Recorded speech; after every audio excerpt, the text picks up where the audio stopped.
Hi, welcome to Managing Well. Today's episode is favoritism in the workplace. And it's interesting, as we were getting ready to record this episode, I was talking to my producer, Tanisha, and talking about really distinguishing between favoritism and discrimination. And she was saying, well, is that even possible to tease those two apart? Because they're so closely connected. Because favoritism really kind of comes out of us treating people differently than other people. And so whether or not it meets the classification for an official discrimination case, like the connection between treating people differently and discrimination and the impact that has on the individual and the workplace, I think is pretty significant. I think of my first professional job I had when I was barely 22. And I was working in a nonprofit agency, and our job was to go out to schools and talk to elementary school students about sexual assault. So, good touch, bad touch, depending on the ages, and really kind of relationship and sexual health safety for kids. And I had just graduated college. And so it was my first job. And I was hired alongside another woman who was hired maybe 2 or 3 weeks before I was hired.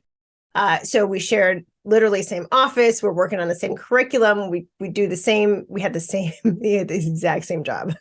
But one difference between myself and Kelly was race. One big difference was race. Kelly was white. I'm Black.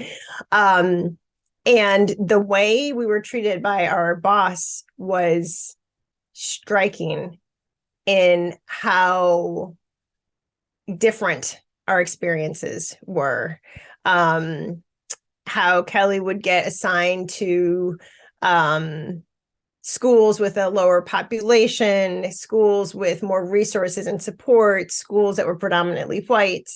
Kelly would also get feedback and support from our boss, like telling her all the things she was doing really well, ways that she could improve.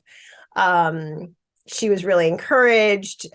She felt cared for, all the great things that you want in a job. And my experience was really different. I received a lot of critique about what wasn't going well, what I didn't do well. I was only assigned to schools with a high Black population of students that had less resources, that had bigger classroom sizes, which sometimes made it harder to manage the classroom when you've got 35 plus children versus 20 kids in a classroom. And so it took a toll. It took a toll on me. I assumed it was me, that was my fault, something that I was not, clearly not doing a very good job. And I was depressed, and I was stressed, and I was anxious, and I was really concerned because this is my first professional job. And to say it wasn't going well was an understatement. And something that really kind of helped me realize that this is clearly favoritism and also discrimination, was when Kelly actually pulled me inside and said, I realize that our boss treats us very differently.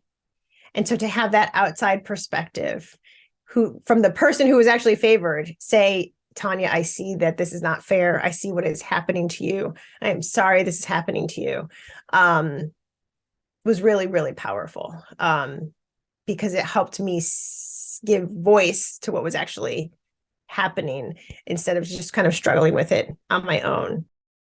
And so I did my best to advocate for myself. I had numerous conversations with my direct supervisor. I ended up talking to her supervisor over time, got great support and guidance from my mother. I'd be on the phone with my mom. Well, how do I do this? What do I do this? How do I deal with this? And it just never got better. It was one of the worst experiences ever. Work experiences, I'll say. And this was 20 years ago. So this was at a time when people had professional jobs, they would stay in them. It was like an unwritten rule. You did not leave a job within a year. Like you wanted to be at a job for at least a year. Like that was the bare minimum. More like 2-3 years was kind of the more accepted minimum. And so when it got to the point where I just couldn't take it anymore, I hadn't even hit my 1-year anniversary. I had been there for 9 months. And I felt like a failure, realizing I can't do this. And so ultimately I left. And so I go into kind of all of that detail with the impact it had on me, emotionally, mentally, completely destroyed my confidence. Coming out of school, bright-eyed and excited, and leaving feeling completely demoralized and like, I guess I'm not good at anything. But also want to kind of point out the impact that had on the agency was not only me leaving, not having a great experience, but the other people there too. It was a small agency. And people at lunch would say, I see how you're being treated. This is unfair. And so think about the impact that it has on the other people who are left at the agency, and the work that they're supposed to do, knowing that, oh, not everybody here is treated the same. It certainly impacts morale. It impacts willingness to be loyal and stay with organizations. And then there's just a high turnover rate. So I think if you look at your own organization and you consider turnover rates, how people are treated by their managers usually has a significant impact. And so when we think of favoritism, it can be such a human experience to have a favorite, and a slippery slope when we act on it. So I think that's where the stickiness comes in. So to feel an affinity to somebody is human, right? But when we act on treating that person differently, that's when it's discrimination, and that's when it causes problems. And the way biases tend to kind of get connected here is we tend to have favorites of people who are more like us, which means we're biased for people who are not like us. And so what I think I really want to kind of hone in on as a people manager, as an employee, as a leader, as a person in the workplace, that there are people we are going to like more than others. That is just fact. There are people we're going to vibe with and we're going to get along with, and we're going to be excited to see them.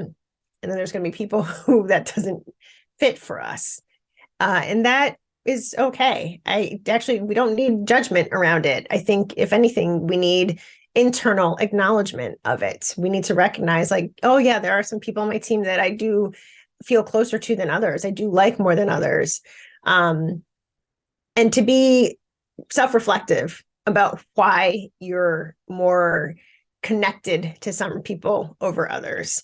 Is it their personality? Is it the affinity with them? Did you go to the same school or same kind of school? Did you have a similar upbringing? Do you have a shared faith base or practice or religion? But all of those things do go into how we have favorites, and the way that it manifests in giving great assignments to our favorites, assignments that have high visibility, or get to partner with people that could advance our careers, giving assignments to the people we really like, coaching them more to help them succeed, being more understanding when they make mistakes, and not writing them off as not being good at their job, but like, oh, okay, they're growing. Let me give them a little bit more support. They didn't get this area quite right. But really giving them that coaching guidance. When you care about somebody and you're more connected to them, excusing lateness or tardiness or absences, giving more PTO, I think are some of the ways that favoritism comes out, and the way it can impact your team is significant. And so I think what I really want to encourage you to think about times in your life when you have been the favorite. Hopefully we've all had some experience, not necessarily at work, but personally, where we are somebody's favorite. And like what that feels like to be cared for in that way. And then I also like you to think about times when you are clearly not somebody's favorite, and you watch the favoritism happen around you to everybody but you, and sit with that for just a little bit. And then I want you to think about the fact that your job as a leader and a manager is to make sure everybody feels cared for, that everybody feels like they're your favorite, whether they are or not, but that you take the actions so that everybody feels like, oh, I'm getting great assignments for me. Oh, I'm getting the support and coaching that I need. Oh, I'm getting the flexibility that everybody else is getting. I think that when we can be honest about the experiences we have having favorites, I think when we can be clear about who and why there are favorites, which is about checking our own biases, then we can take the next step of being really thoughtful and intentional with our actions so that we are not acting on favoritism, but that we are acting on treating everybody in a very similar way so that everybody gets what their needs are. So those are some things I guess I would urge you to consider. In our after show notes, I will make sure we have a really robust kind of points of specific actions you can take to drive this point home even more. But I think in this short time together, really want you to sit with what it feels like to be the favorite, what it feels like to not be the favorite, and then the actions that you can take to ensure everybody feels like they're the favorite. So thanks for joining us and looking forward to the next episode.